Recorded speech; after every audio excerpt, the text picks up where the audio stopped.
immediately you see Honey, you can definitely tap in over to see what's the buzz there. Consistent 24/7 good stuff, content over there, as well as, like I said, the radio section. Here we have some great things for your listening pleasure. Just in case you want to listen into some things, you may not want to, you might want to see anything. You want to listen.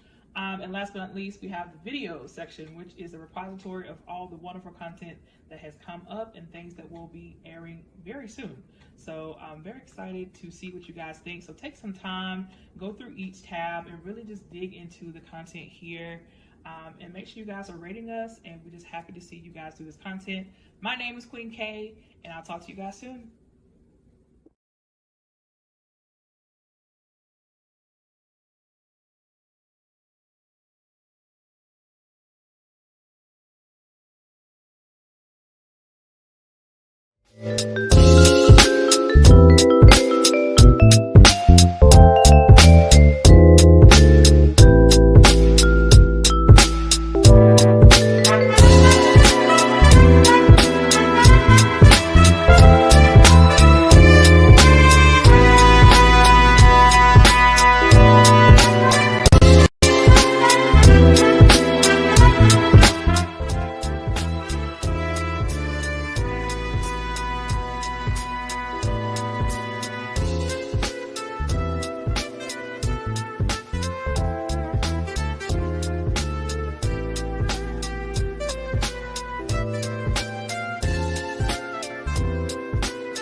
Welcome. Therapy ain't no joke on this Wednesday evening, post-election day. Good evening, Sean Garvey, coming to you live from my temporary office of Reach One Network. So glad for you to stop on by to Therapy Ain't No Joke, November 6th, 2024. If you're new to the program, we talk about all things considered mental health in our community, in our society, and holding each other accountable to help maintain you and your well-being. We're on between now and 9 p.m. for all my Flow Television viewers and listeners. We'll be doing a rebroadcast of this show tonight at 10 p.m. Eastern Standard Time if you are on the East Coast.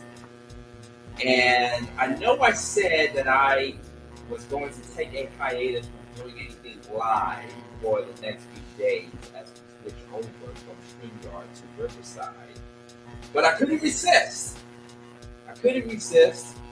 I wanted to go on here and talk to you all live because there's so much stuff that I got to get off my chest. If you are watching us on Roku, Honey, shout out to you all. Let somebody know to download the app. It is the Honey app on your Roku TV. All you got to do is click on channels and you will find the Honey app to download and watch us live. Okay, and we are also on YouTube. Subscribe to our YouTube channel at Beat Break Radio. We are also going to be broadcasting the rebroadcast of tonight's show on the Mental Space Show on YouTube. So we have a YouTube channel for that. We're everywhere, ladies and gentlemen.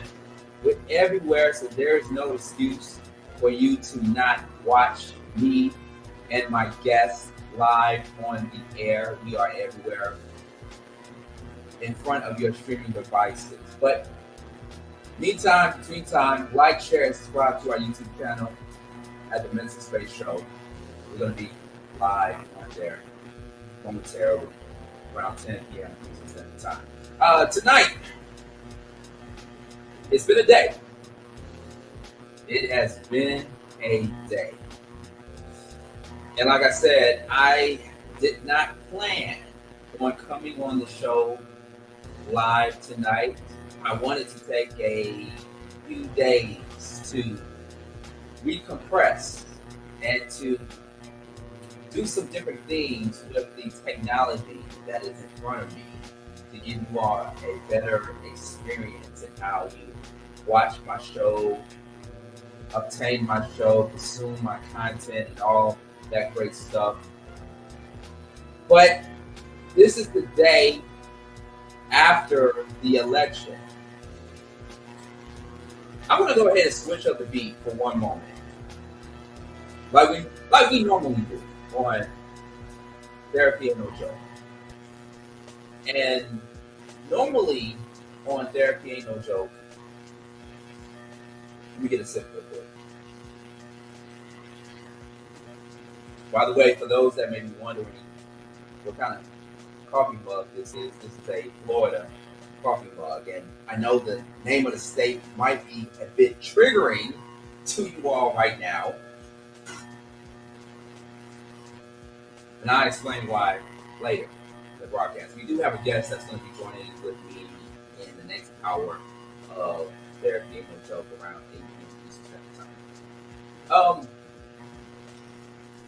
This is a special edition of the show. Very special edition of the show.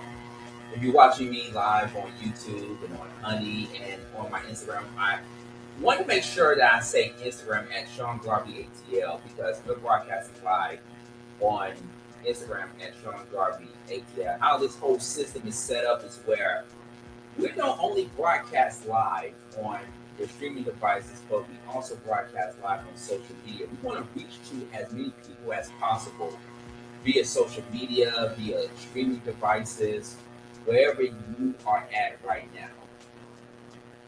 Because we don't want you to miss out on anything that you could learn from on tonight's show. There's been a lot of anxiety over the past few months leading up to Super Tuesday, November 5th, the day that will go down in history, American history, or even in American politics. Donald Trump, president-elect for the next 4 years, beating out Kamala Harris in yesterday's election. Kept a lot of people in suspense. And by the way, ladies and gentlemen, you can chime in and weigh in on the conversation tonight. We might be going over just a little bit after 9 p.m., but we're going to make sure that we end on time before the rebroadcast at 10 p.m. If you miss any of tonight's highlights, because like I said, we are switching over to Riverside, and we cannot simulcast on multiple streaming platforms like we used to due to politics. Keyword, politics. Everything's politics, right? But tonight, I'm going on a little bit of a rant during the first hour of the program. So pardon me in advance if you're just now tuning in. And the link is in YouTube. If you're watching me on YouTube at Deep Break Radio, don't forget to hit the subscribe button and share the video. We got the StreamYard link below YouTube in case you want to weigh in on the conversation. YouTube on Deep Break Radio. Like, share, subscribe. I've seen a lot of things unfold over the past few months, leading up to today, November 6th, 2024. I'm going to be very candid with you all. I'm not going to do a breathing exercise right now. I usually go into the show doing a breathing exercise, but I'm just not going to do it right now. I'm going to do it when my guests come on in the second half of Therapy and No Joke, but I'm not going to do it right now because of my blood pressure. My blood pressure is up due to the amount of stress that I'm having as a black man in this country. So let's have an honest conversation, ladies and gentlemen. Let's have an honest conversation, okay? I'm going to be real with you. I'm not going to beat around the bush. And let me just say this too before I go any further. This is not the show where I cuddle people. I do bring on licensed and professional therapists that are actually in appointments right now. Yes, it is after 7 p.m., 7:20 p.m. Eastern Standard Time, and some of our professionals are with other clients right now, so some of them cannot be on the show tonight. But after this show, you may need to seek a therapist if you haven't seen one already. But I'm going to be very candid with you guys. I'm upset. And that's part of the reason why my blood pressure is high. I'm upset not at white people. I'm not upset at Hispanic people. I'm not upset at Asian people. I'm upset at black people. Yes. I'm talking to you, and you that's watching. I'm upset with black people. Not every single black person. But I'm upset with a lot of people. I've seen the comments. I've seen the reactions from last night's results, last night's election. And I'm upset. For one reason only.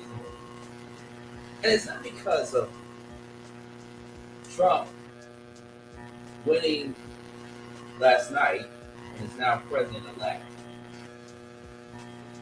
I'm upset at the fact that people on social media, let me take it beyond that. It's not just only social media. But I'm upset at everybody in both my personal and professional life that has been attacking me as a black man. And is attacking black men on social media. So I'm upset at everything. I'm upset at everything. So let's start with the social media aspect of things, with the reactions and people giving the middle finger at black men that claim that all black men voted for Donald J. Trump, which that is totally false. Every black man did not vote for Donald J. Trump. Was that a handful? Yeah, there was a handful of black men that voted for Trump for one thing and one thing alone, which was economics, the economy. But there were black male supporters for Kamala Harris. Now you can pull out all the receipts and the data and all this other stuff on social media all you want to, right? You can do all that. But I am upset at the simple fact that our own black queens and our own black women are giving the middle finger at black men because they didn't go vote for Kamala. And they were the cause that Donald Trump got a second term, or potentially got a second term in office, because legally he got to get inaugurated next year to become president of the United States. Right now he is president-elect. And that somewhat bothered me. Even some people that I follow on social media. Because if you give the middle finger at black men, you're giving the middle finger at me. Last time I checked. That's part of my stress. When I went down social media earlier today and scrolled down and seen some of the people that I know personally saying things like, oh, I'm not having sex anymore. I'm not having sex with any more black men anymore. F you black men, this, that, and the other. And I haven't been offended in a long time. But as a black man, I'm offended. I am offended. Let me bring on DJ Rollum, because this is somewhat of a therapy no joke DJ Rollum, the Beat Break Morning Show matchup, by the way. What up, big brother? How you doing? I'm here, man. I'm here. I'm here too. I have to be here. I have to be here to release a lot of tension that I'm having all day today. And it's not just only the election. It's other people that's been giving me stress for a long time. And I'm going to expose some people on tonight's show. But before I get into that, how you feeling?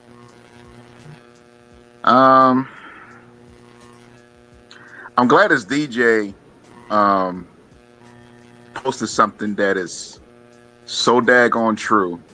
And I want the listeners and viewers to check this out because it speaks volume.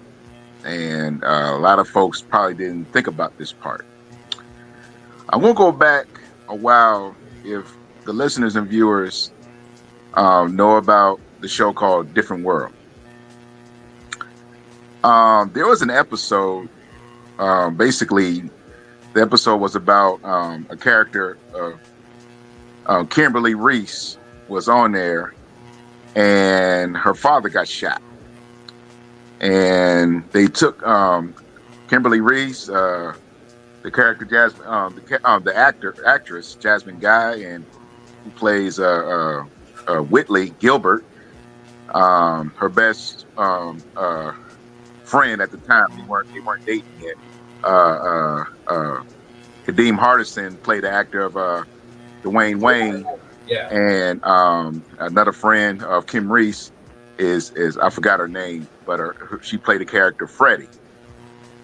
So they all went to, they left the college, drove to Ohio, where Kim Reese, the character, was from, to visit her father in the hospital. And during the night, Freddie was praying for the best results for Kim Reese's father. And so it was time for midterms, so they had to go back to school. So Kim Reese had to stay with her father because she got an excuse. So Whitley, Dwayne Wayne, and Freddie drove back to the school to do their finals. Midterm, whatever. And when Kim came back, she had the news about her father. Her father was okay, because he was shot, because he was a cop. And then so basically Freddie was prayed for results. That was the results that she prayed for. That he comes out of it. Yeah. Little does she know on that same part that when Freddie's saying, "Oh, he should be up and walking and doing what he used to do," and eventually and all that stuff, Kim looked at Freddie and just walked away. Little know that Freddie knew not Jasmine, well, the actress Jasmine Guy, Whitley said to her that he's paralyzed. And Freddie felt a certain way. Like, I prayed hard, never prayed, and whatnot. And she didn't understand why, when you pray so hard to God to fulfill what you asked for, she got upset and walked away. So here's the part where it comes. Dwayne Wayne, followed her and gave her a pep talk and gave her this example. When he was a kid, he prayed for a bike or some toys, whatever the case may be. He prayed real hard as a child of what he wanted for Christmas. And little that he knew, when he prayed for those toys or other items that he really wanted, he only got a jacket, a scarf, and a skull cap. Later that winter, his friends got the flu, got real sick and everything. But he never got sick because he had a coat and a skull cap. So he lucked out on that. But then he flipped it and said this important part right here. You can always pray to God for the things that you would like to have and things you would like to have done. God does answer. God has another way of answering. Sometimes you have to accept what you get. And this is the part I add. Accept what you get, do what you got to do, and survive. It might not be verbatim what I said to the other DJ, but that's basically it. You got to accept, do what you got to do, and survive. I'm not putting any violence on this. I'm not going to say have a turmoil about this. It hurts like crazy. especially myself, has volunteered for the Harris campaign. I promoted, even when I voted and everything, and the results came out. And I did look at a little bit of news. I don't know if you said this part before I came in, Sean, that the Latinos helped make this happen. The Latinos helped make this happen. It wasn't the blacks. What? Probably not enough blacks came out. Probably. Because I didn't get that. We probably won't get that actual percentage yet. Through time, we will. But the Latinos came out. So it's going to be a lot of crap going on next year. I suggest people do what they got to do and survive. And the only thing I can see is, if you can, invest. Invest in yourself first. Invest in your family second. Keep God above. That's me. DJ Roland, right here on Therapy Ain't No Jokes. Kind of like a beat break morning mashup here, if you will. Let's talk about the Latino community for you. And I love my Latino community. I have friends. So do I. But let me remind everybody that I spent 7 months in Florida, Gainesville, Florida. And I've been around people from the Latino community. There's a reason why I put community next to Latino, because that's what it is. They stick together. Regardless of what they believe in, or if they disagree with each other, they stick together. We don't do that. We as black people, we don't do that. One of the reasons why you got the result that you got. We're all over the place. And that's why my monologue in the first half of Therapy Ain't No Joke, I have to put black people on a pedestal and hold them accountable. And I can go down a number of reasons why. And some people are going to get exposed tonight, DJ Roland. I promise you, on God. Some of them are going to get exposed. This is very unprecedented from what we saw last night into now. The amount of hate that I've seen on social media because this person that looked like you and I voted for Trump instead of Kamala. And everybody has the right, last time I checked, being a citizen of America. Everybody has the right to choose who they want to vote for. Okay? We know how the media works. We know how politics work. At least for me and DJ Roland, I don't know about the rest of you all. But if the rest of you all don't know how politics work, I need you all to do some research. That's the problem. There's some things that I cannot talk about on tonight's show due to the fact that I worked for the government for 7 months, taking a hiatus from media. But now that I'm back, and I'm back because this is my love, this is my passion. But some of you all need therapy. I'm not going to say some, a lot of you all need therapy. You are the reason why I have done the mental space for 2 years at WAOK, and therapy ain't no joke right now. A lot of you all are the reason. So let's get down to it, DJ Bolo. Let's get down to it. I created the mental space in 2021, later part of fall 2021. I pitched the idea to the folks or to a particular person who I will not name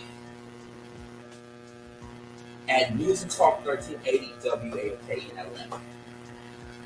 I pitched the idea and I specifically told her, H-E-R, her, my boss, that I do not want to be homeless ever again. Because I've been there. I've been homeless. I know what it's like. Okay? Some of you all don't know what it's like to be homeless. Some of you are. That's facts. I pitched the idea, it got greenlit. Next thing you know, I became the first broadcaster in radio history to do a weekly mental health show on a terrestrial AM radio station. Nobody never done that. Nobody. Name me a radio personality in America that has done a mental health radio show on terrestrial AM radio. I'll wait. Especially African American. 2 years. 2 years on radio, which could have been the #1 radio show on terrestrial radio in the Atlanta market. On the same station, very iconic, on the same station as your legendary radio DJs and radio personalities that you grew up to love. So let's get into it, because I said a few weeks ago, DJ Rollman and our viewers, that I was going to talk about it. I was going to talk about my split from WAOK. It was just a matter of when I was going to do it. But since some of you all, especially you ladies, on social media that came down on Black Man, I might as well talk about it right now. So let's go. Let's go. Okay.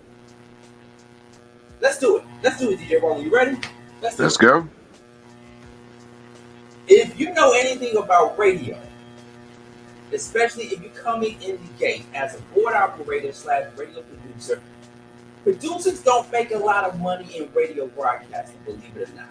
Now, once upon a time ago, in the Howard Stern era of radio, DJs were making 6 figures. Okay? Let's be clear on that. DJs, on-air talent, were making 6 figures on the radio, on-air personality. Guess how much I made as a on-air talent / board operator / producer? You want to take a guess, DJ Roll? Take a guess. Take a guess. I mean, I ain't gonna say any names. Some folks do know about the high-profile names in the radio industry is crazy. You know, I'm not gonna say his name. You know who I'm probably talking about. My once upon a time dream was to work with him. You know, just to work with him. You know, because of how I've known him since the mid '80s. You know, so I know I wanted to work with him, but that as time went by, it just fell away. I'm like, I'm good. I ain't gotta worry about that. So. Go ahead and say your names. Can you hear me, by the way? I just want to make sure you can hear me. Say it again. Go ahead and say your name. Can you hear me, by the way? I just want to make sure you can hear me. Go ahead and say his name. Yeah, go ahead and say his name. Frank Ski. Shout out to Frank Ski. Yeah. Shout out to Frank Ski. Yeah, I mean, I've been listening to him since, what was that? 85, 86 in Baltimore. You know, I know he's a little older than me, but that's when I've been listening to him. He started off. I mean, I really thought he was from New York. Right. But over the years, I found out he was really from Miami. But, yeah, I mean. Miami, keyword, Miami. Yeah. Keyword, Miami. Yeah, that's where he's from, you know. But, got his roots in New York. You know, he came to Baltimore and did his thing, um, and I heard that and what he played on the radio and whatnot. You know, that's how I started listening to house music, club music. You know, so that was the beginning of DJ Roland.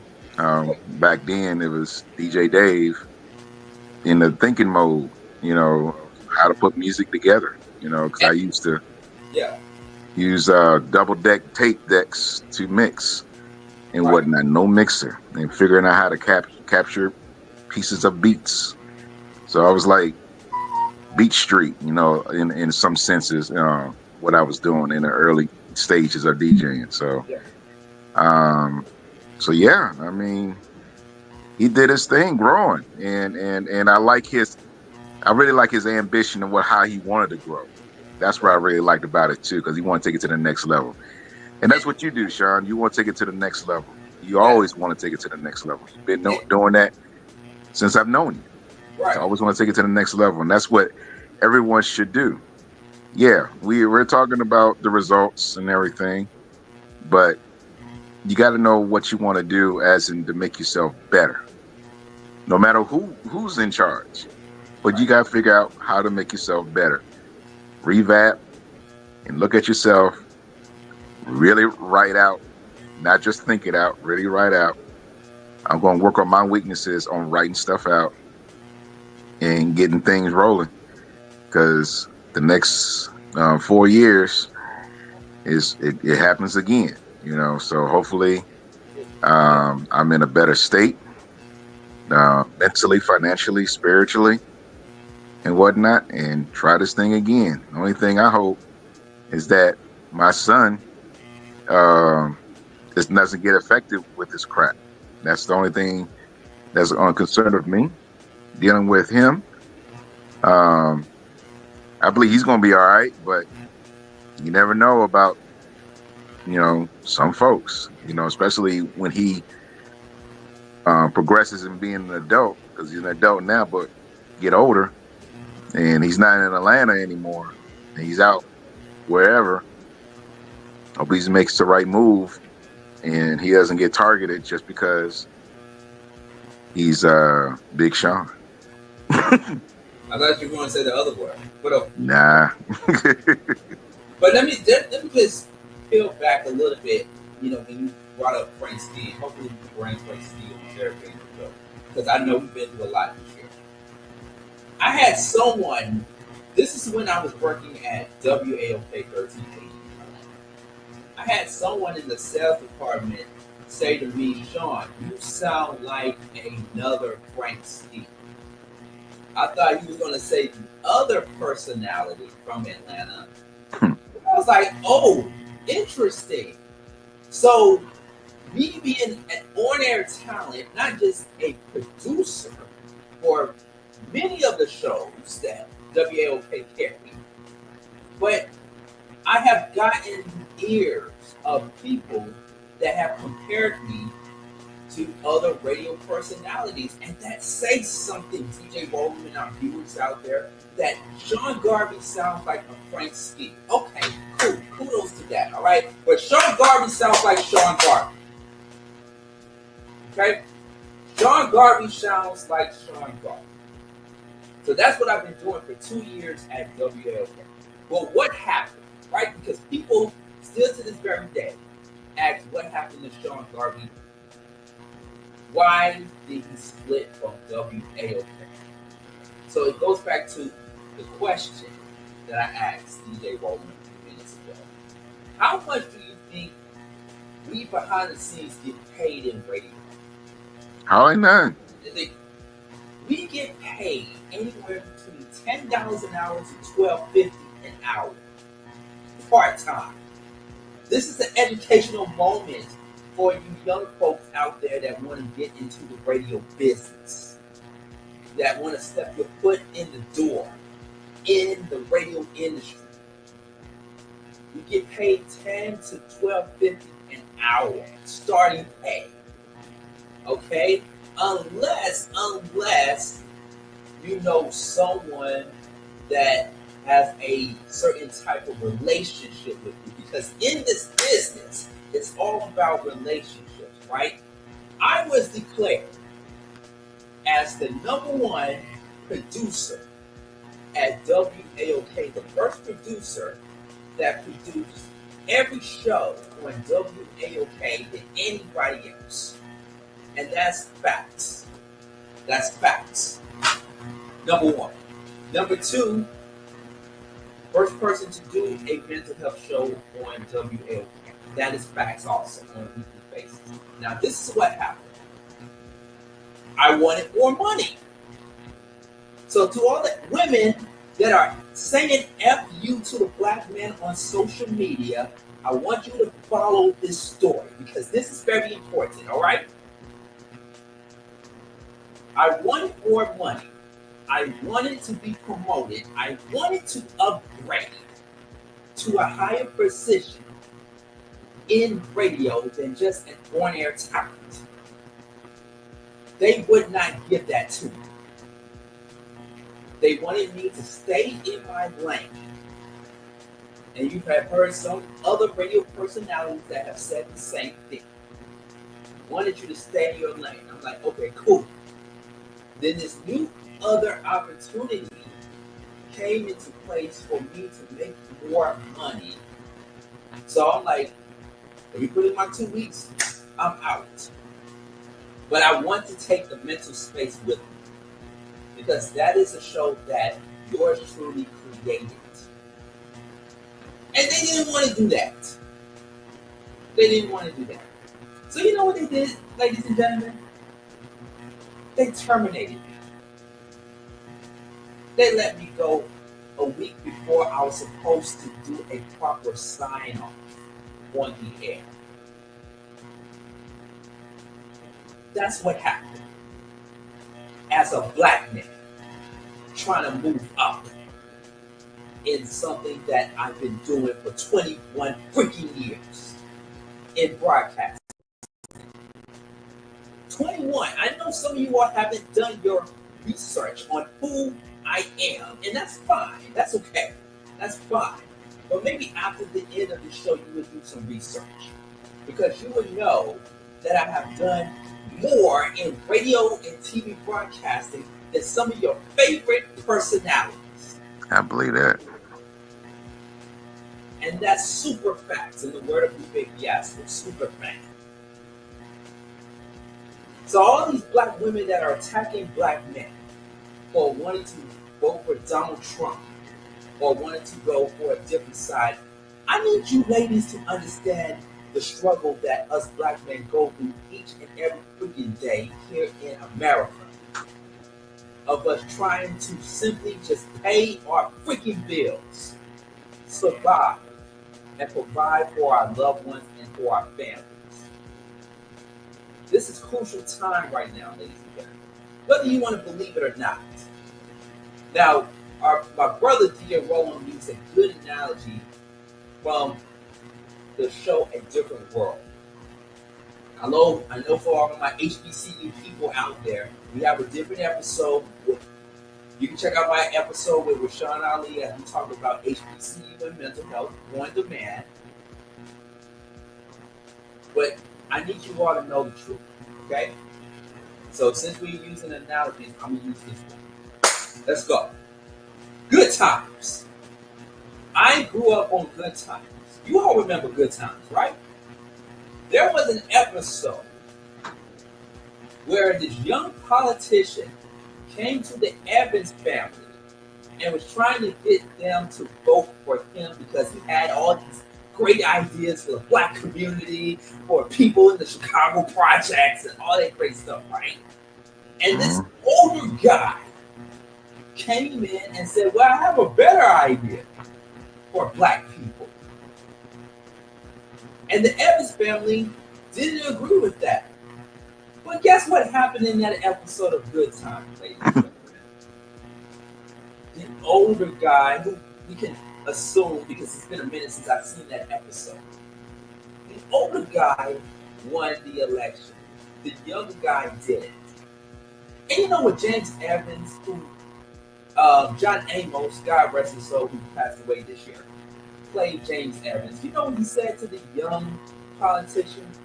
He said, his campaign was better than yours. Yes.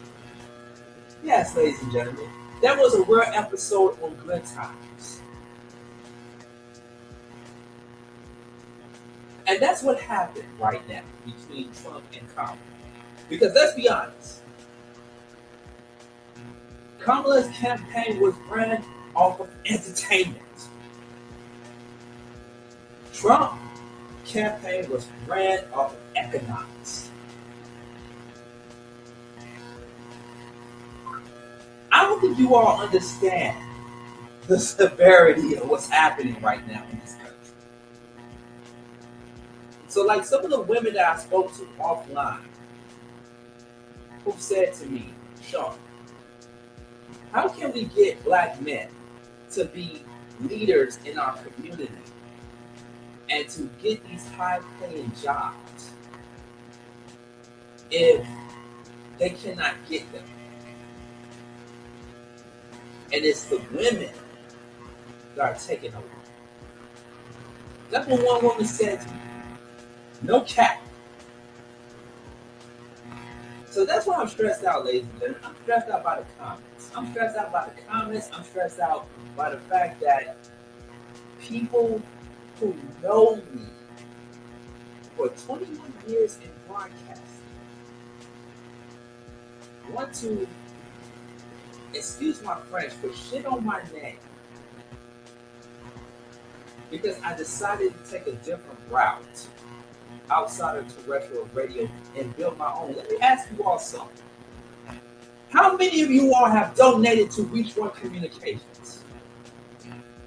I put it up on every episode that I do, whether it's this show or the Beat Break Morning show that I do with my fellow brother, DJ Rolo, or Soul Days Live. How many of you all have done a Cash App, which is at the ticker at your bottom there? Cash App, $ Reach One Communications. Because let me tell you all something.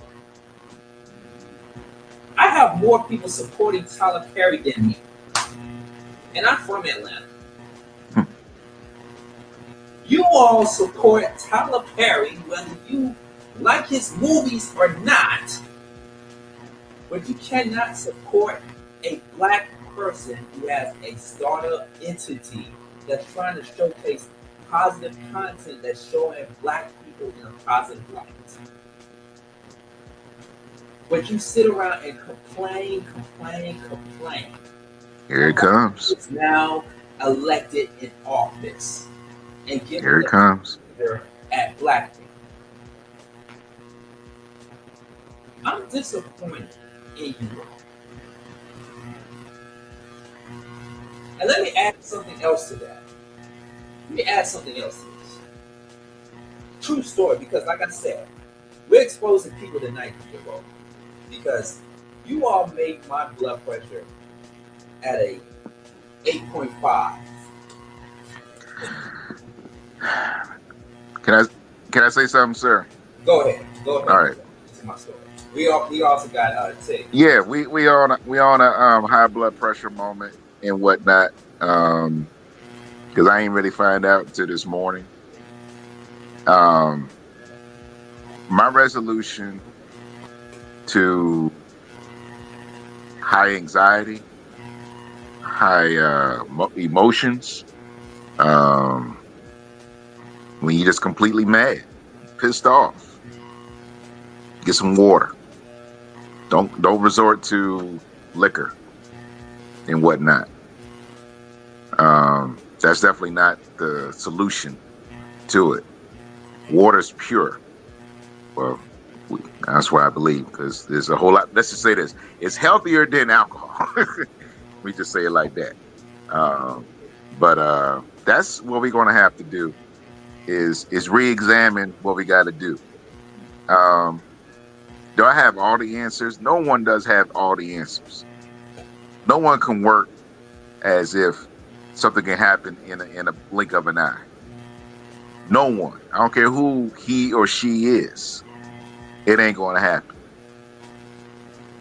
So the only thing that came to my mind during the day is, what did I do from 16 to 20? What did I do then? And more likely, I'll probably doing the same daggone thing, you know. But I do have a couple folks that I do follow, and they follow me. They support me. I support them.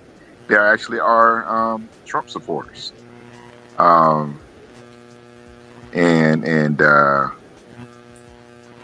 I can't recall how they didn't benefit when their guy wasn't in office.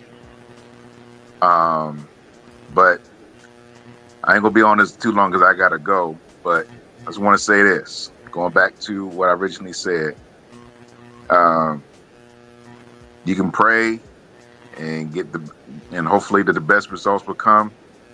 But when the results come, do what you gotta do. Take care of yourself. Research.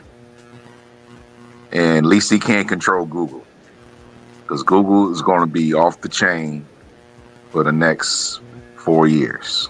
It's already off the chain.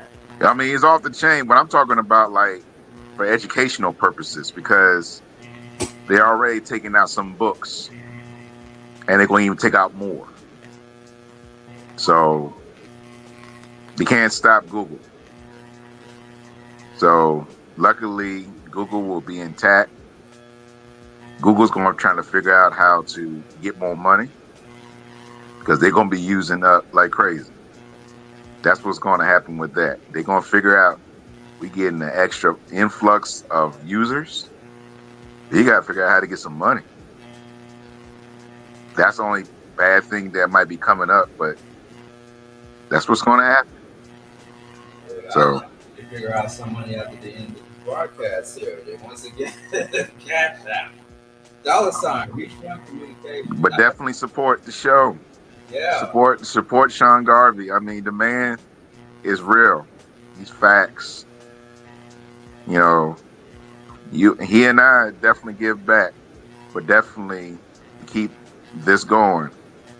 Reach One Communications. Right. Facts. And I know you got to go, DJ Roland. But let me just say this. I posted a video. We're going to have Tick on in just a few moments. He's going to bring up the 75. I posted a video of LL Cool J, who was in one of his interviews promoting his new album. And he had a lot of profanity, so I can't play it. But he said in his monologue that I be around dudes that complaining a lot. And I'm like, yo, listen, I'm not going to be at the dinner table hungry. I'm going to go into the woods and figure it out. And that's what I want to encourage people to do in light of this post-election that we're in right now. Because all I'm seeing about, and I know it's swaying, it's queuing up into a different segment. We're coming up against coming up on the top of the hour here. But we got to stop bitching and complaining. You know what I mean? We gotta stop bitching and complaining, because we've been doing that so too long when things don't happen in that way. And it's like that we innate in doing that to stay mentally engineered in the struggle. I don't want to be in the struggle. And the only way I have to do that, DJ Roland and our viewers out there, is I have to change the people that are around me. Number one. And number two, I have to change my mentality. If you're out there and you're watching us, okay, great. We want you to continue to support to us. But you got to ask yourself, how many times a day do you be watching stuff on television, on your phone, and on your computer that's not empowering you, that's not bringing you no substance? Because if you're just watching silly stuff on TV all day, every day, and what have you, you're part of the problem. I'm just going to say it. You're part of the problem. And you're not going out here and changing nothing. You're not doing anything. You're just complaining. And you're just watching TV all day. But we want you to watch money, though. Sir, I gotta go. All right. But you know, we'll be talking and whatnot. But yeah. Oh, one last thing. Yes, sir. And you mentioned, and I didn't mention this, but people need to look up what Snoop Dogg said about the election about a week ago or some weeks ago. I don't know, a month ago. He said something very important, and I'm going to basically sum it up. And it's just being real. And I heard what you said, and I can curse a little bit. What Snoop Dogg said is that America got tired of a nigga in office. They want an old white man. Those 3 words. Old white man. That's what America wants. That's what America sees. And they ain't gonna see nothing else for the next how many years. So I gotta go. I don't know how Tick is gonna come behind I gotta go. But I think you gotta do your thing. We'll be talking though. All right, DJ Roland, the infamous DJ Roland. Big shout out to DJ Roland for performing out and about on location for a DJ at the post. We really appreciate it. Thank you. Yeah. All right, later. All right. Let's see, Tick, if he's available right now. There we go. My cousin Tick, man. What's going on, cousin? How you doing? Hey, what's up? How's my own mic level? You good. I can hear you on my end. Okay. Yeah. Okay, because you was a little low on mine, but I can hear you decently. You good. Okay. Good. Decently, man. Yeah. Good, man. So we just got through, or I just got through rather, talking to DJ Roland. I know you saw my post. My blood pressure is high. Mm-hmm. And I admitted that on Facebook, on social media, going into the show. And you know what, to be honest with you, Cousin Tick, I did not plan to do a live show tonight. I wanted to just decompress and just go throughout the next few days, just reorganizing how I do things systematically with my radio broadcast and everything. But I'm like, okay, this is the day after the election. I've seen the comments on social media. It was crazy. And then I also have to tie it in, Kev, with my own personal life, because I have people stressing me out. I know I shared a little bit of some of what I've been through over the past few months, but you know, this is a good segue into you, because for those that don't know, Tick is my blood cousin, by the way. He's not a paid actor. He's on there for free. You get your check in the mail maybe in about 5 years, but but I'm glad I brought you on, Tick, because and we had this conversation offline, man. Like we bitch and complain. We bitch and complain a lot as black people. I'm not sugarcoating. We're bitch and complain, and I've been seeing a lot of that happen post-election on social media, and I tied it in with family because I talked to you offline about it, and I won't go into too much detail about it. But why do you think? I'm going to ask this question to you, Tim. Why is it innate in us as black folks to bitch and complain a lot when shit hits the fan? That's a very Woo. And I'm gonna try to sum that up because I can give you the surface level answer right now to make it quick. Emotional. We are very reactive and not proactive. But we got to be real too now, Sean, because we don't want to minimize our efforts. There are a lot of black people that are moving, doing things, and not just bitching and complaining. So I'm not going to allow that to be blanketed on our people. There's a lot of people out here doing things and making things happen. But it's a deeper level to that I don't know if we want to go into all that. But slavery always plays a role on a lot of the things that we do to this day. You got to think, as a person that was in captive, you didn't have no power. So what else could you do but go back to your cabins and do what? Bitch and complain, right? Right, okay. So you don't think that that wasn't passed down through us, through trauma, through generations, where a lot of us have it in us to bitch and complain more so than be about action because we don't feel we don't have the power. I want to go back to something you said earlier, which actually motivated me to come on real quick. You said that the Latinos stick together or something, but we don't. And we have to be careful with that because, like I've heard another brother say, and I borrowed this from him, and I love using it because when he said it, I said that sums it up.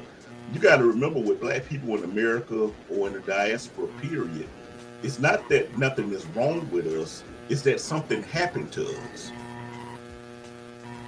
And that's key to understand, that Latinos have their culture more intact than we do. Even though some of their culture is from their former slave masters and oppressors, they are more on code than we are. So I hope that kind of answered your question. On the surface level, I think that black people tend to be a lot more emotional and reactive instead of proactive. And you know what that means, right? I do. Okay. We love to react instead of progressively planning ahead so that we prepare for the downfall.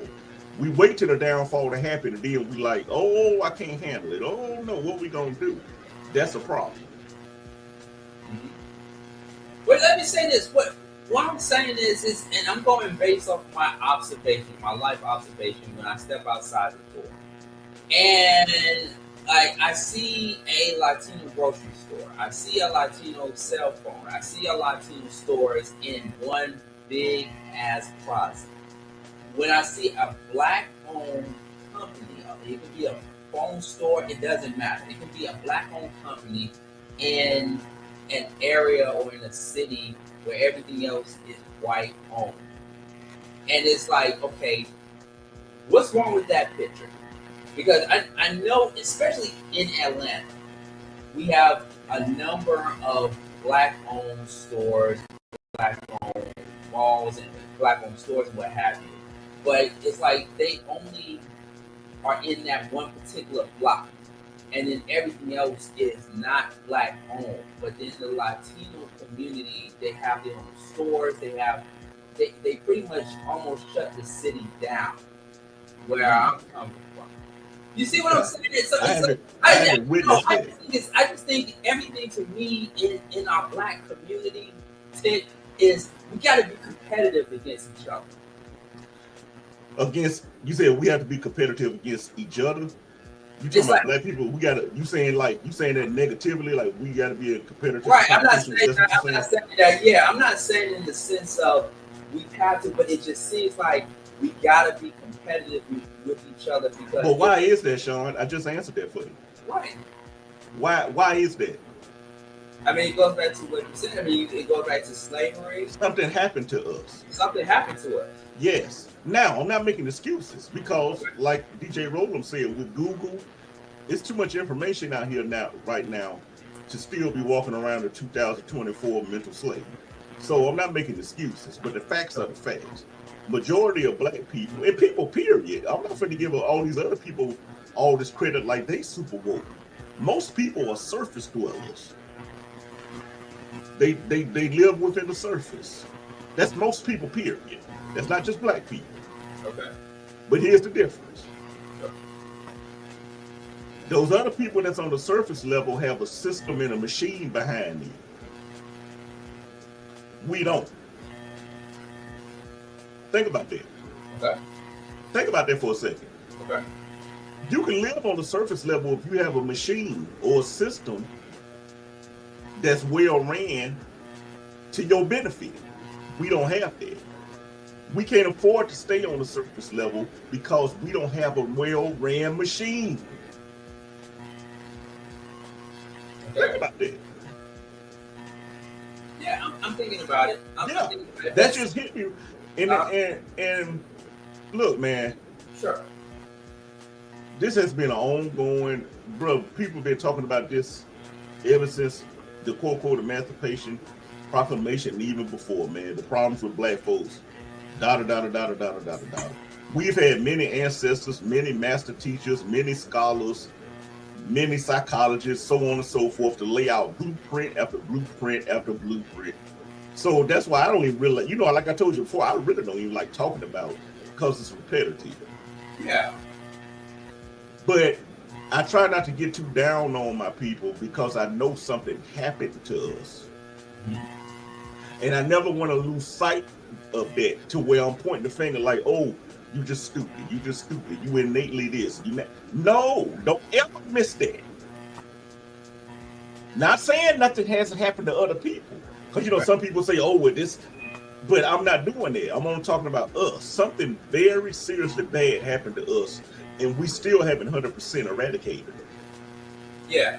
And see, that's why we do shows like this. We do shows. I mean, look, I can take it back to the mental space. So you heard me mention that I did the mental space on WLK. I split it, departed ways.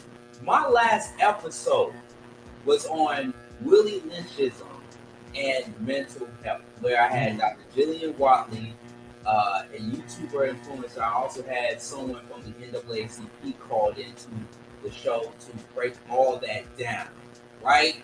Now, the show that I was doing, it wasn't where the Breakfast Club is at. It wasn't where Club Shay Shay was at, but it was still out there. We have shows that do conversations, that have conversations like that. All the time.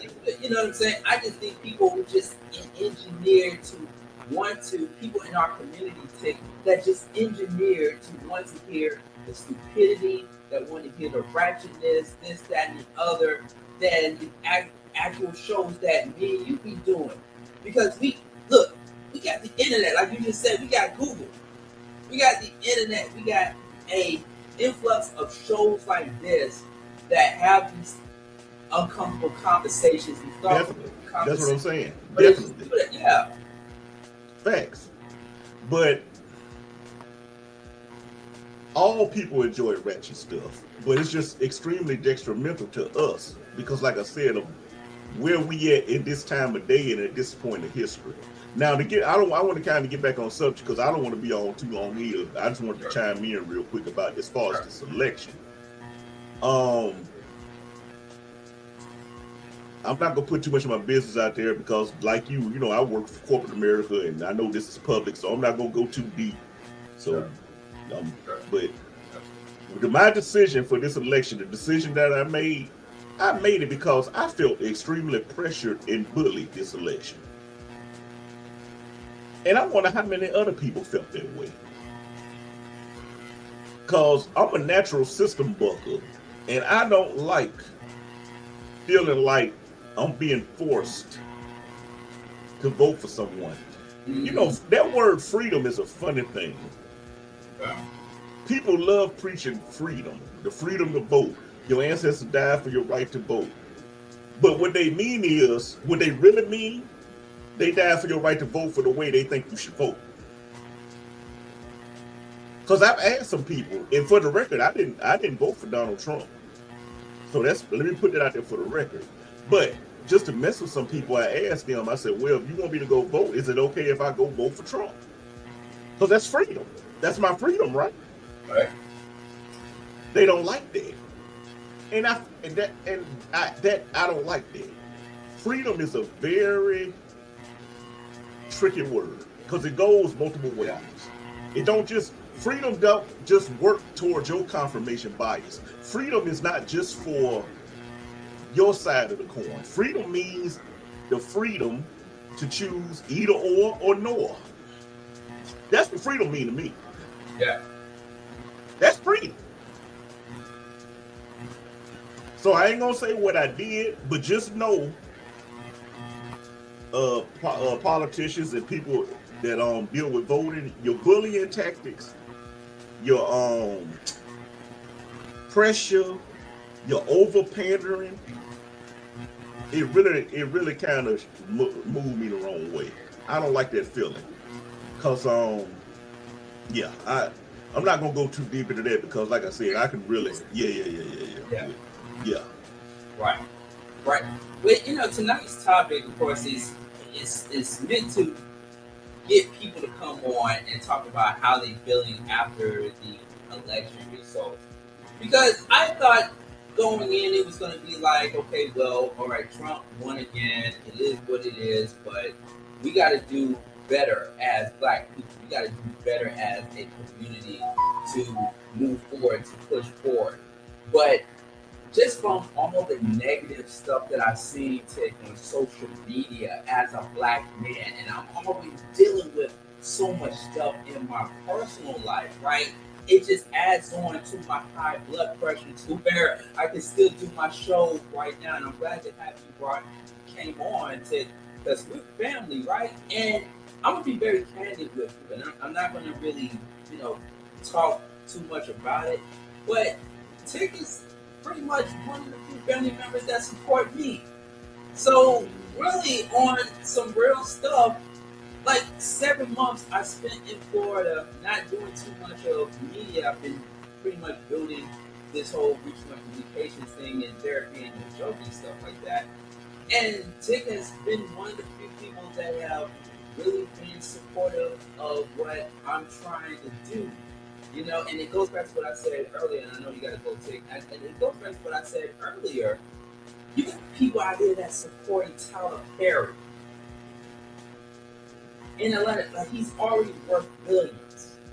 And I'm trying to get folks like myself and other entrepreneurs based out of Atlanta to pretty much put themselves out there to show people Tyler Perry's not the only Black male in Atlanta that's making stuff popping.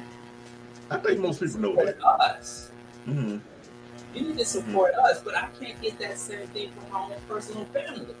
Well, like I said, you may want to talk about it offline. But yeah, I would just say personal accountability, Sean, personal accountability, living in reality, and knowing that you are in an extremely competitive market. Okay? Be realistic about where you at and with the market that you're in. Absolutely. Everybody got a mic and a headset. Bro, you know how many podcasts it is out here, man?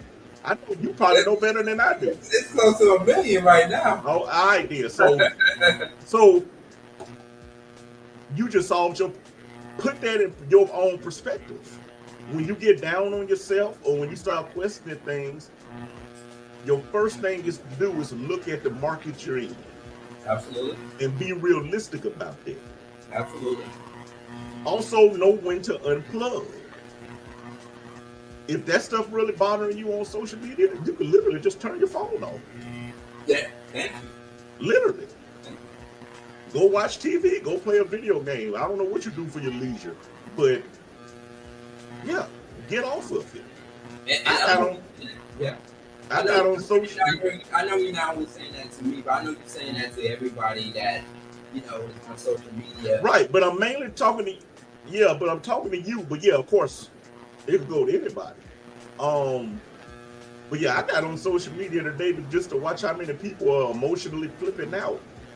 And I'm like, you all are too invested in something that may not directly affect you right away. Like, breathe. Black people have survived in this country for centuries. You think I'm worried about some guy that's supposed to be the big boogeyman, all of a sudden he's going to be the end all to Black people?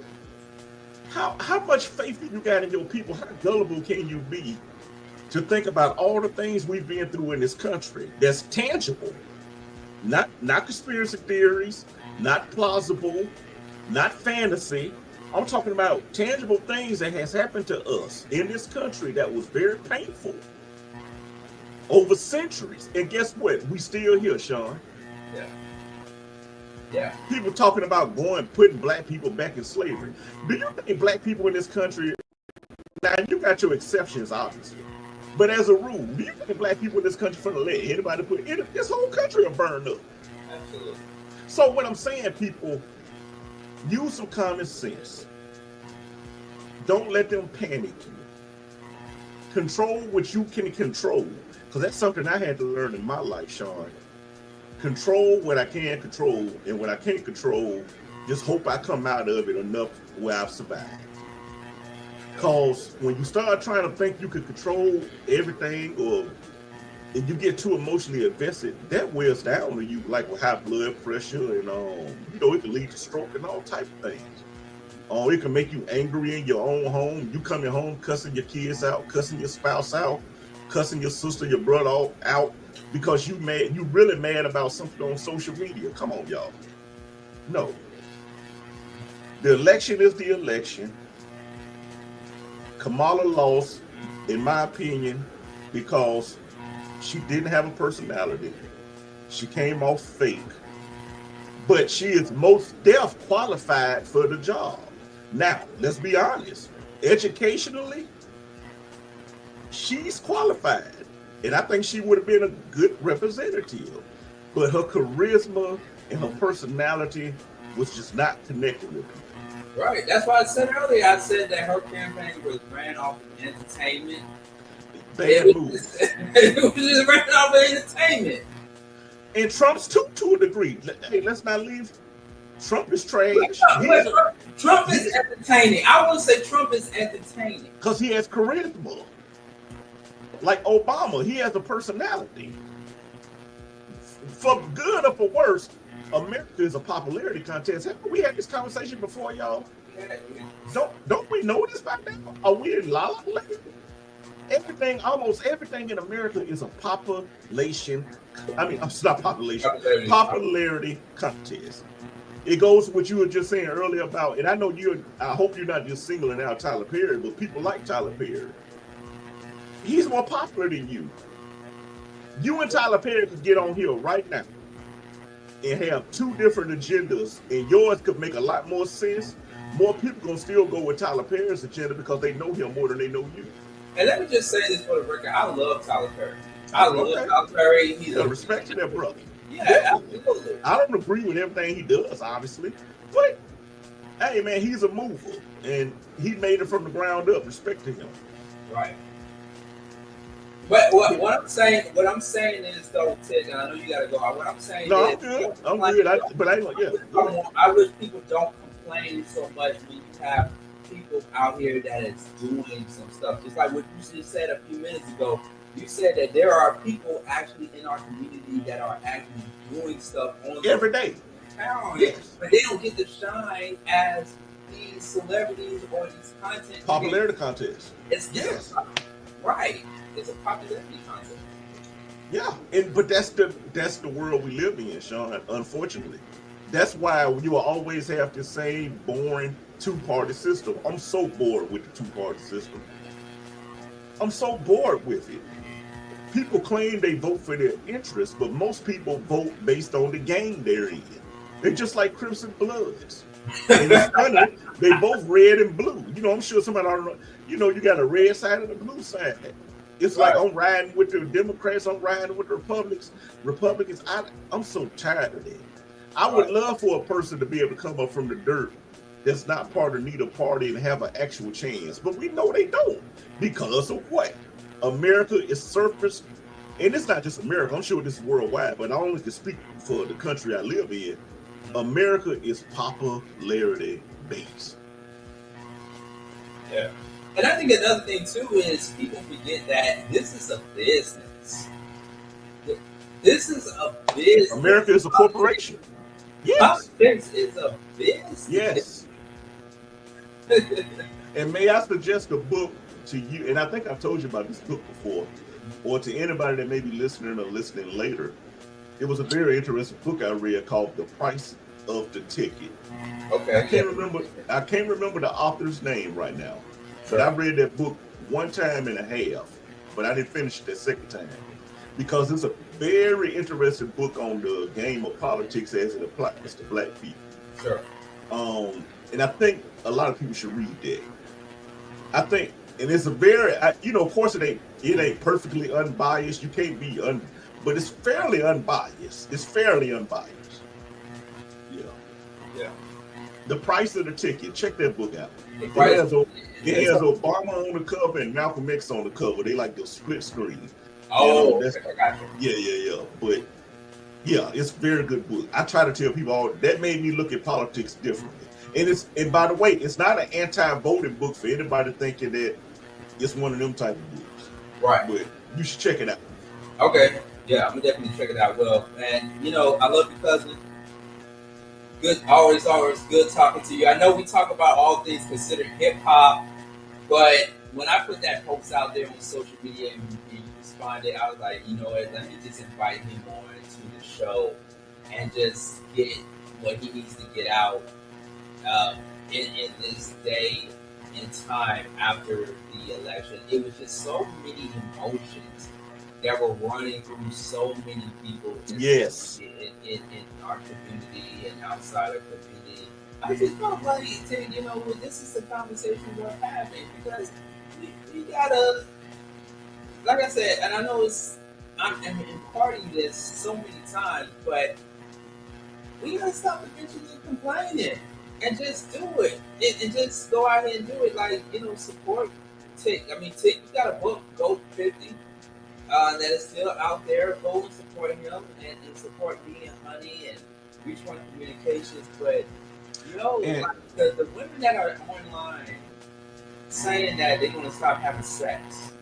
I haven't seen it. I've seen it. I've seen it. They're gonna stop having sex. Come on, bro. People just talk. A lot of them just talking right now. Yeah, like you said, they just emotional right now. People got very emotionally invested in this election. And guess what, Sean? Guess what? I'm going to show you a magic trick. I can predict the future. 4 years from now, it'll be the same thing. Of course. Absolutely. And guess what? Guess what? I'm about to wait. I got something coming, y'all. I got a transmission coming. Wait. 8 years from now, Sean, it's going to be the same thing. Oh, wait, y'all. Wait a minute. Oh. 12 years from now, it's going to be the same thing. So the point what I'm saying, I hope you got that. Stop it. They're going to do, after the next 4 years, guess what they're going to tell you, Sean? Vote or die. Oh, this is going to be the most important. Oh. When are you all going to get off the hamster wheel? When are you all going to stop thinking so surface level? And maybe look more into independent candidates. I would believe in this system a lot more if independent candidates actually had a chance to win. I would love that. And that's not saying Democrats and Republicans don't have, because if they got a great candidate, they should win. If Republicans got a great candidate, they should win. Whatever. It should be based on interest in politics and policies and so on and so forth. Not based on the gang signs and the colors. And I agree. Come on, y'all. Come on, man. And it's boring. And I felt very bullied this election, Sean. Y'all bullied me. Do you think it was because of the campaign ads on TV? Did you feel like it was coming from that direction where you felt you was bullied? It came from YouTube, definitely, with their commercials and with peers of mine and just the atmosphere. It's like forcing you had to vote for Kamala. And if you don't vote for Kamala, you trash, or you must be for Trump. And I don't like that. Now you know my pain a little bit, Tick. Now you know my pain, because that's how I felt from not just only the campaign ads and from the social media, but the after effect from the election. Because when I saw the comments and people giving the FUs and the middle finger at us, I felt like I was bullied. You felt like I was bullied. Right, I understand. Yeah. It's triggering, man, but I'm not as stressed. Honestly, I'm not stressed at all. Sure. I'm just being honest with you, because I don't put much of my, what's the word I'm looking for? I don't put a lot of my personal space. I don't invest it into other people. I don't even know if that makes sense, but that's true. Yeah, I try not to do that. Honestly, Sean, I look at a lot of stuff as entertainment purposes, even when it's serious. You know what? You brought up a good point. I think I got to start looking at these from an entertainment purposes and just laugh at it and stuff. Because I know that certain things are temporary to me, mentally speaking, right? And just because people get on my nerves or they increase my stress level, it doesn't mean that I have to come down to that level. Right. I just have to just laugh it off or laugh at that people because I know that my circumstances are just temporary, or my dealings with that person is just temporary. Yeah, you have to pick your battles. Like that Ghetto Boy song I love quote, the secret is to win. Yeah. The secret is to win. So sometimes you may have to tell the MF off. Sometimes you may have to go off. But you shouldn't do that every time. You know, sometimes it is best just to laugh it off. But you don't have to laugh it off every time. It's about balance. So sometimes you gotta cuss somebody out. Yeah, that's fine. As long as you're willing to deal with the consequences. Now because I don't want to tell nobody nothing that you sitting up there like an idiot and you ain't ready to deal with the consequences. Just be ready to deal with the consequences of your decision or your action. But the secret is to win. I want to put that message out there, man. Word to the Ghetto Boy. Because I don't want to make it look like that was my philosophy.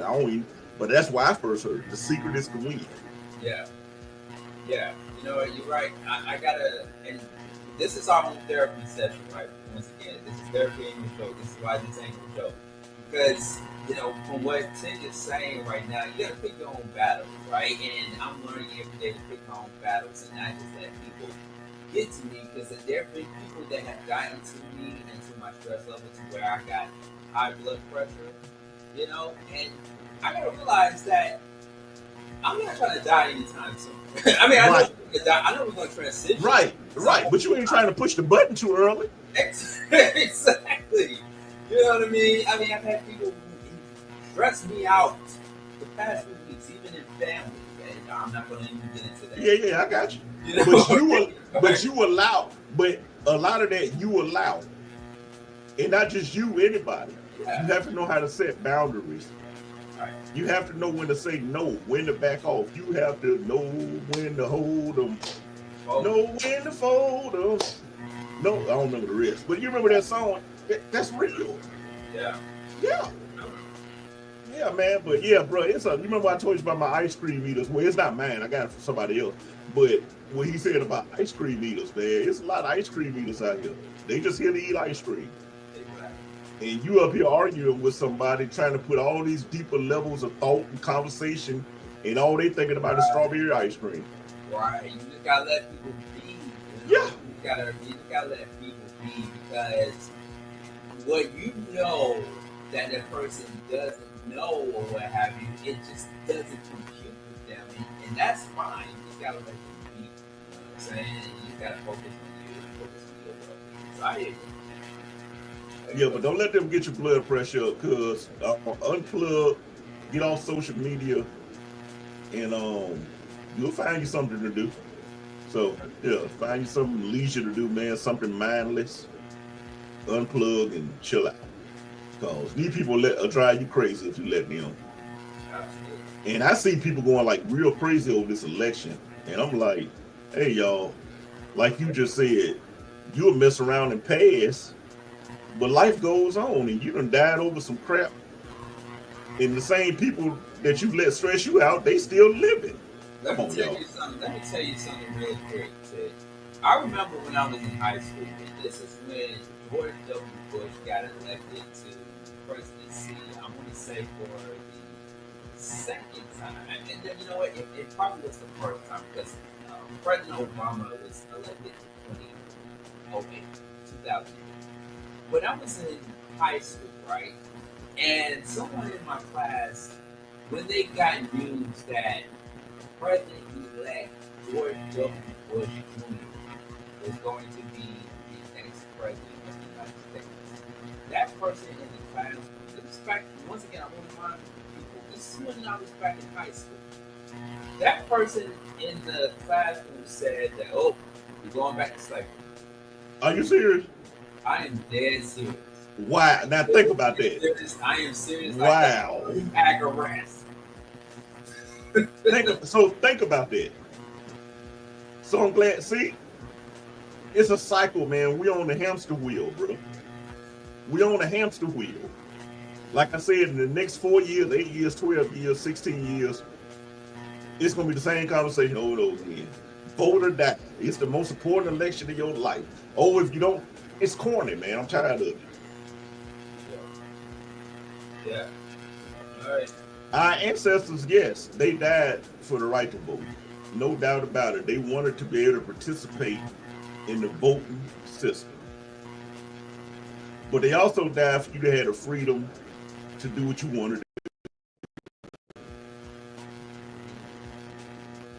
Yeah. Do you think that freedom, right? Because that's all I've been hearing throughout the campaign trail. Wait, excuse me, Sean. Did you hear all that background sound static? Or was that just on my? I hear a little bit of mine, but it's not as heavy as. But I sound clear? Yeah, you sound clear. Yeah, it's a lot of, I hear a lot of, so I can hear you, but I may ask you to repeat yourself, but keep going, go ahead. No, I was just going to say, do you think that freedom, right? Because that was the whole thing during the campaign trail of Kamala Harris, right? You know, freedom. Do you think we take freedom for granted? For granted? Yeah, I was telling somebody this the other day. We take freedom for granted a lot because, you know, we're spoiled as a people. We're spoiled. What you mean?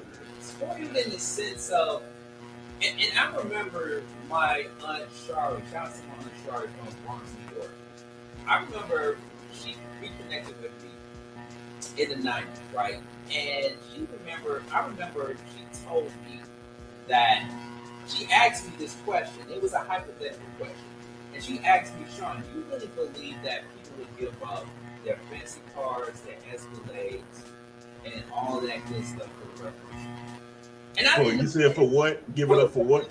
For the revolution. Revolution, Yeah, and I could not really understand, I couldn't really answer that question because I'm like, I you know, I'm in my teenage years, you know what I'm saying? I'm in my teen years.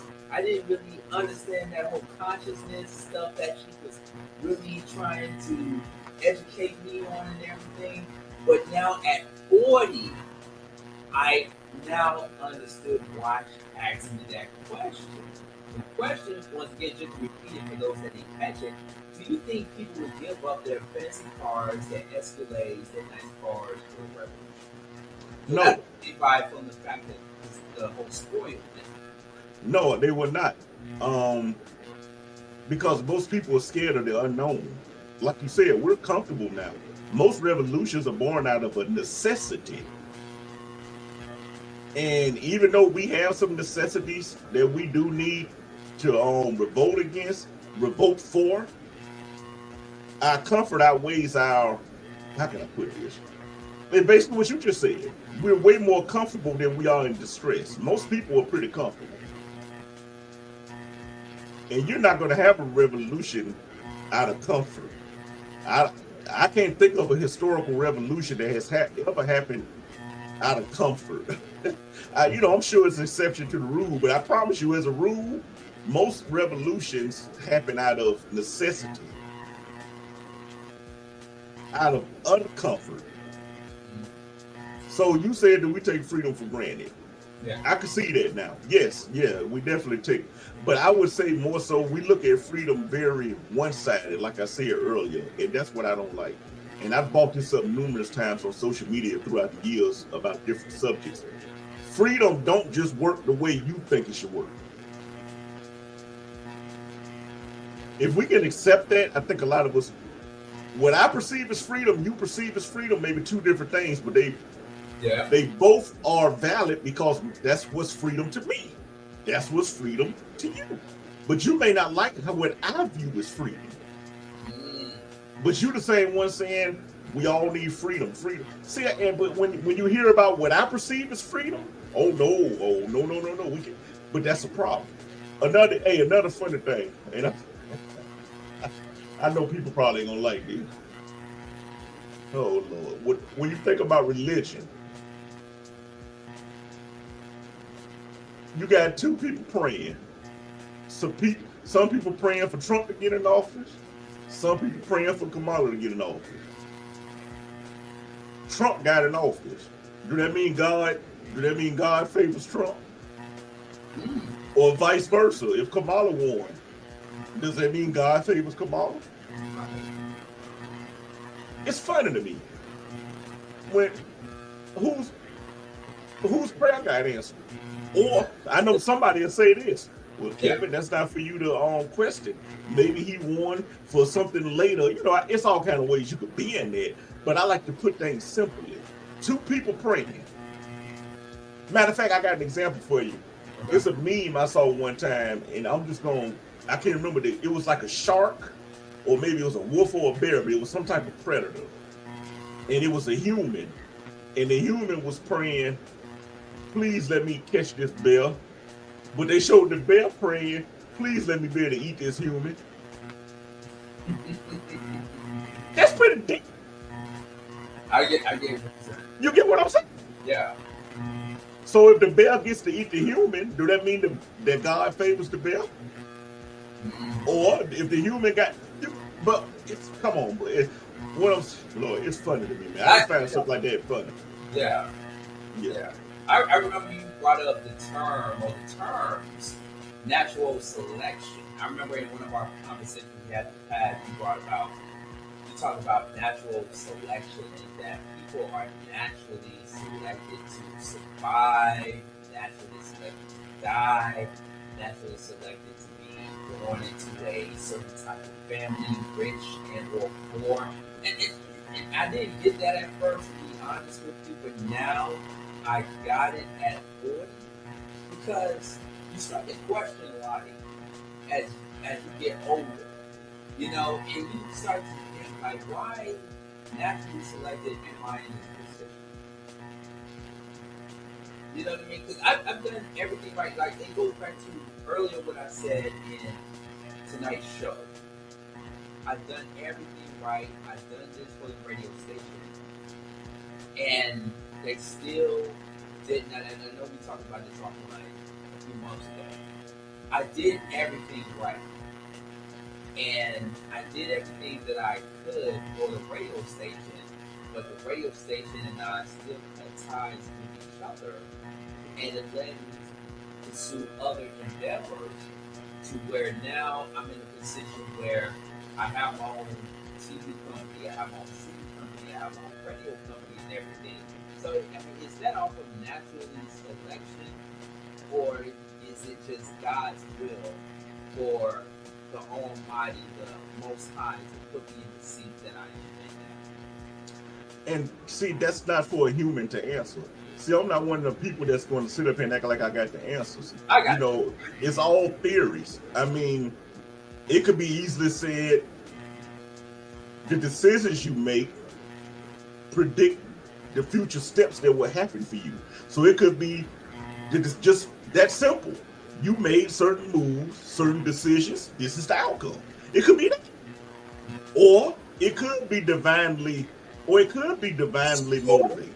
Right. So let's bring it back to the election, shall we? Let's bring it back to the election. Okay. So Donald Trump won fair and square, or allegedly won fair and square. Right. Okay. How about we kind of sit back and evaluate what went wrong during Kamala Harris' campaign? Because I talked to two people before we did this show, Ted. I talked to two people about 9 to 10 things that Kamala Harris did wrong in her campaign. I can pick out 9 to 10 things, starting off with the SNL skit, the bringing out Megan Thee Stallion, Cardi B. I understand you trying to appeal to a younger audience, but people forget that people in Utah, Nevada, Oklahoma, and those other swing states don't listen to Cardi B and Megan Thee Stallion. Yeah, good point. You know what I'm saying? So, like, people make choices every day without really putting too much thought into how we got there. Exactly. Right. Facts. That's real talk. And also, that's another layer to the conversation of why she. Here's another layer. America is inherently male chauvinistic, like most countries. Let's go there. Even women, these so-called pro-women, all these women rights advocates, a lot of them probably voted for Trump. Think about that. That's crazy. They'd rather see him in office than a non-white woman. Because I was talking to somebody earlier, he made a point. These women still got to go home. Not all of them, obviously. I'm just talking in a general statement now. Yeah. But these women still got to go home to their Trump-loving husband. You think they finna go vote for Kamala and got to go home to a Trump husband? How many people gonna live in that house, you think? No. They gonna vote with what their husband voted for. Because they on code. Oh, okay. That's what I mean. That's what you mean by code when you said code earlier. That's an example. Yeah. They are on code. When are we gonna learn this? Like somebody brought up a point about, you know how male chauvinistic these other countries are? Like, how serious are they gonna take a female president? I'm not saying this is right, of course. I'm not saying that because it's not right. I'm just talking about reality. This is a male chauvinistic world. Sexism and racism are big in this world. And like the guy I was talking to earlier said, she had the double whammy. She was non-white and she was a woman. She didn't, because Hillary was white, but she was a woman. She didn't have a chance. Now you're gonna bring somebody that's non-white and that's not right. Yeah, but that's the reality. I was talking to somebody offline earlier today, and his father, who went through Jim Crow and everything, said to his son, America is not ready for a female president. And I was like, oh, that's interesting.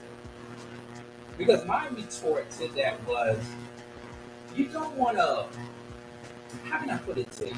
You don't want to throw the baby out there with the bathwater, because I always think about the possibility. Right? Because remember now, Tupac said in his song, there would never ever be a black president. Well, I don't think he didn't say never. He said we ain't ready. We ain't ready. Okay. Right.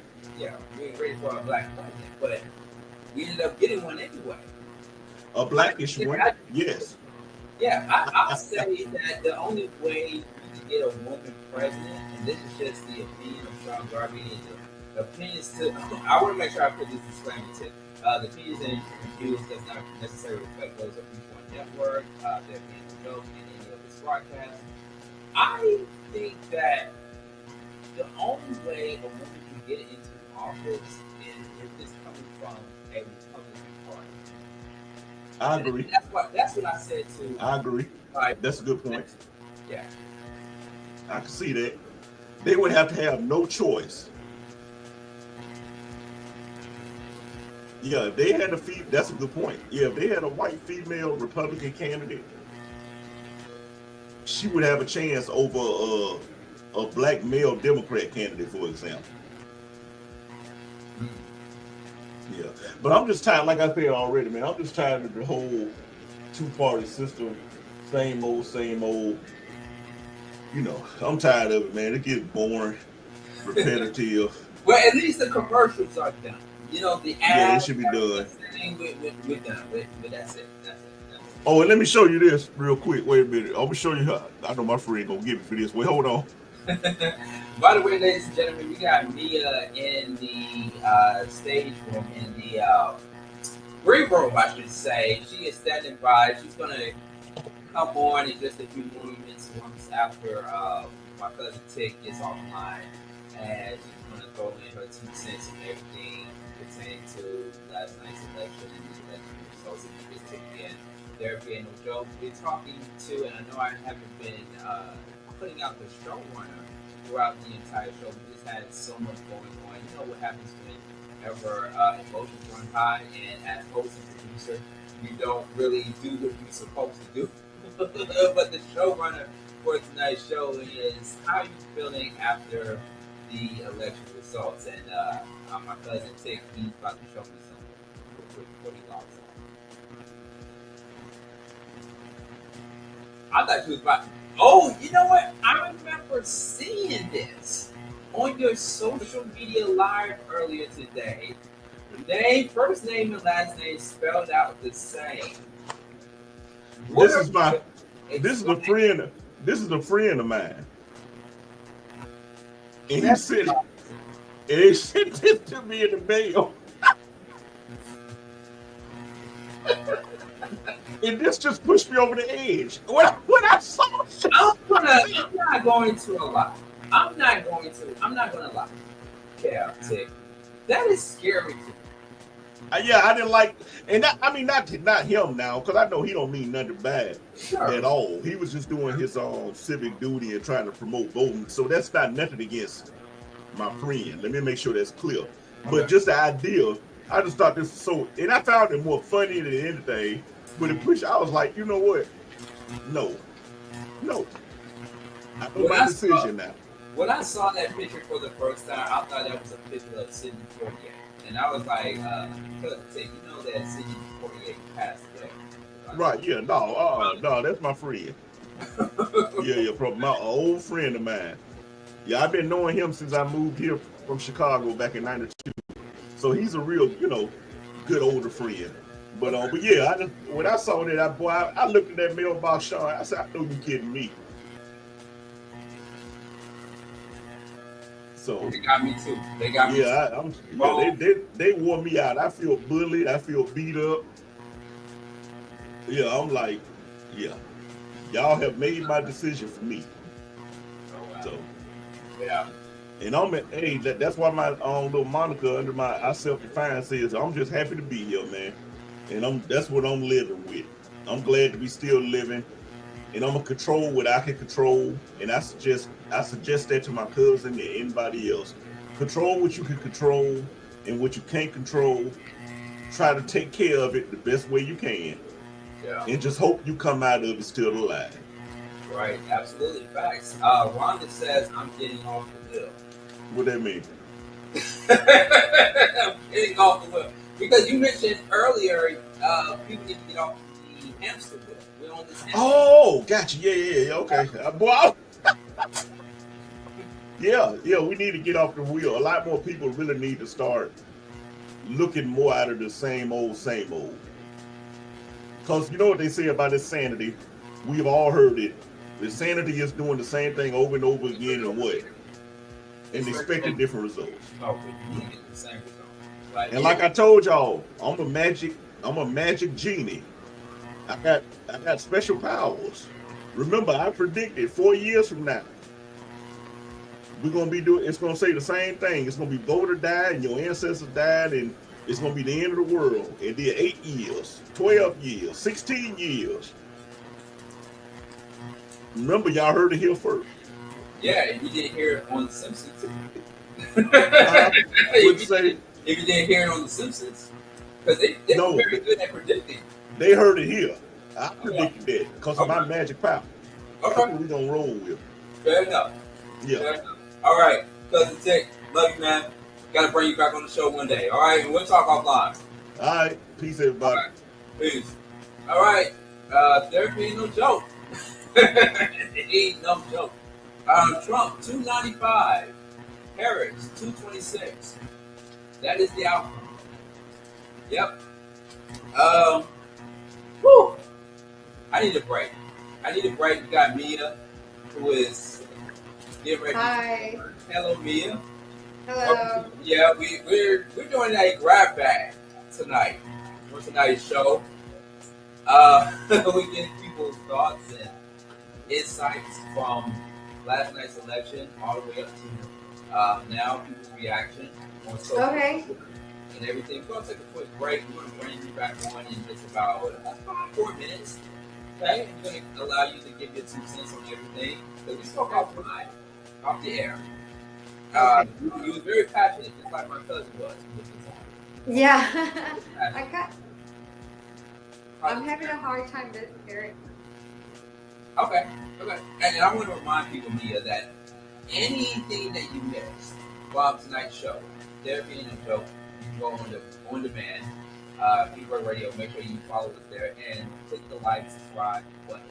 Beatwork Radio.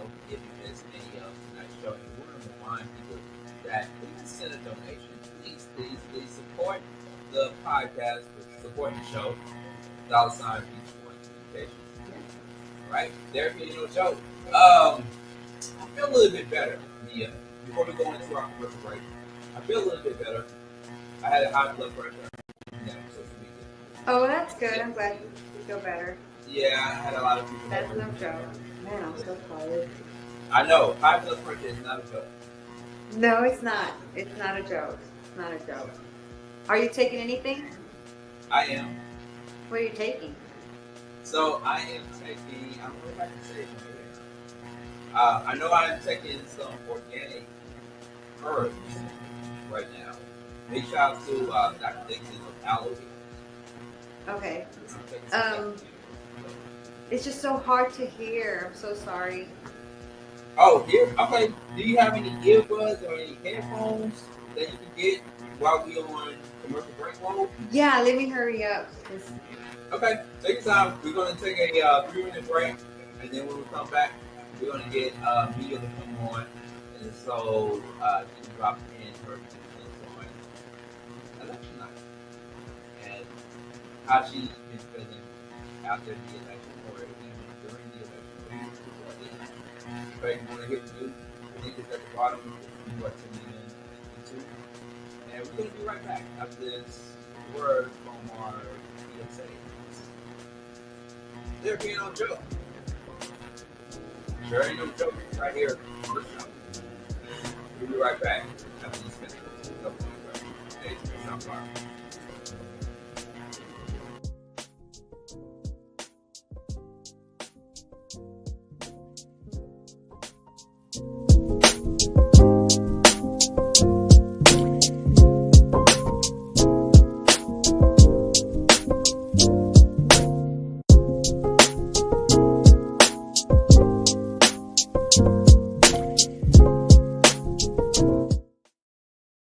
I'm Ben Affleck, and I want to thank you for joining me and supporting Paralyzed Veterans of America. I joined the Navy to serve my country as a Navy SEAL. While parachuting with my platoon, my parachute didn't open. And I broke my neck. It left me paralyzed. Paralyzed Veterans of America was by my side from that moment on. Since 1946, Paralyzed Veterans of America has kept a promise to our wounded veterans. We will never leave a fallen comrade behind. Thanks to PVA, paralyzed veterans are getting specialized medical care and treatments, the benefits they've earned, the jobs they want, and the accessible vehicles and homes they need. I just don't think my family would be as happy as they are without the support that I received from Paralyzed Veterans of America. Our veterans fought for us. Let's fight for them. To learn more, go to pva.org today.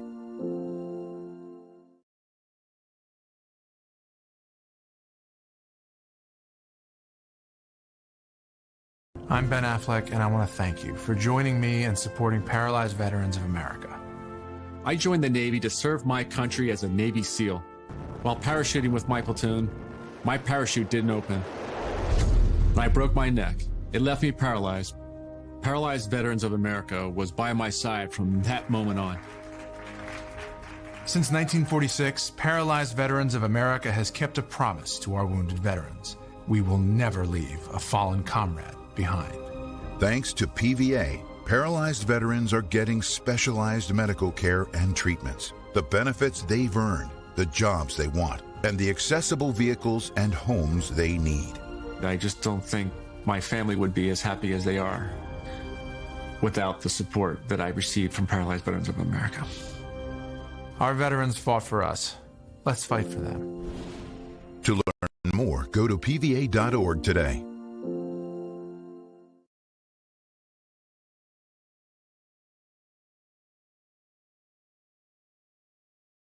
I'm Ben Affleck, and I want to thank you for joining me in supporting Paralyzed Veterans of America. I joined the Navy to serve my country as a Navy SEAL. While parachuting with my platoon, my parachute didn't open. And I broke my neck. It left me paralyzed. Paralyzed Veterans of America was by my side from that moment on. Since 1946, Paralyzed Veterans of America has kept a promise to our wounded veterans. We will never leave a fallen comrade behind. Thanks to PVA, paralyzed veterans are getting specialized medical care and treatments, the benefits they've earned, the jobs they want, and the accessible vehicles and homes they need. I just don't think my family would be as happy as they are without the support that I received from Paralyzed Veterans of America. Our veterans fought for us. Let's fight for them. To learn more, go to pva.org today.